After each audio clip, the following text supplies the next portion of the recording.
Alola. If you follow me on Twitter, like you should, you'd know what I've been up to for the last week. I went to Oxford for a job. I was there for about 4 days, and more importantly, I stayed in a hostel. And if you don't know what a hostel is, it's typically loads of dorms with about like 12 or 8 beds or something, and you share beds, bunk beds, with all these other people. So how I imagined a hostel and what it was actually like was very different. I imagined that I'd check in and then sit next to some stranger at a bar, and then, I don't know, I had this picture in my mind that, you know, I'd put my sword and shield by this fire and like, in this big community room, and I'd sit next to someone and we'd just say, alright pal, what's your story? And we'd just exchange like life stories. It'd be really romantic, and it wasn't like that. It wasn't at all.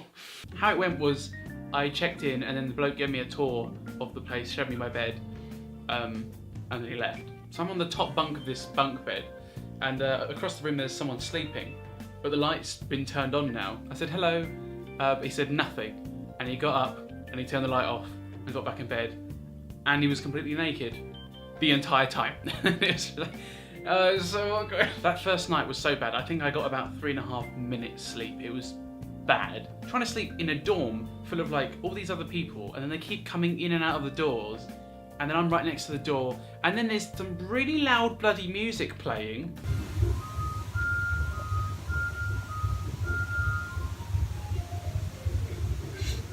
That was the nice classical music at about 11:30. Before that it was gangster rap.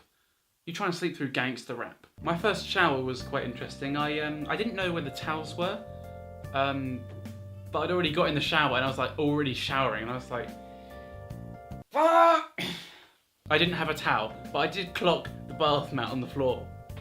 It was a matter of survival. Don't judge me. I couldn't just stand there and fan myself for like an hour. I did what I did and I do not regret it.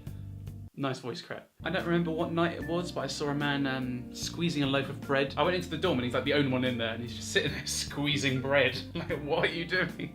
I didn't talk to anyone, not like properly, not like a good deep conversation that I had in mind. But in my mind, I'm just like, I want to go up to this guy and say, you're right mate, what's your story? Where are you going? Tell me all about your life. I'm so interested. Let's exchange life stories. But then I don't deliver. It's like I enjoy the idea of human conversation, but I'm not good at delivering it, which is really frustrating. I'm alright with people I know, but then how do you get to know people? You have to do the conversation thing. It's a vicious circle. Or is it a vicious cycle or a circle? I don't care. I mean, being an extra is it's quite a social job really, because you're just stuck with like complete strangers for like 10 hours, if not more, and you have to talk to each other. Unless you're me and I just don't do anything. Final day, day 4, I forgot a towel again. I don't regret it. Shut up, alright, whatever. I was so sleep deprived, you don't even know. I don't normally fall asleep on these jobs, but I was actually falling asleep. And then when I'd go to the toilet, right, all the dreams you have when you wet yourself, you're going to the toilet. And I kept going to the toilet and I was just like trying to do like dream checks. I was like slapping myself and pinching myself. And I was like staring at a wall, and I had to like stop midstream like 3 times. I was like, no, is this real?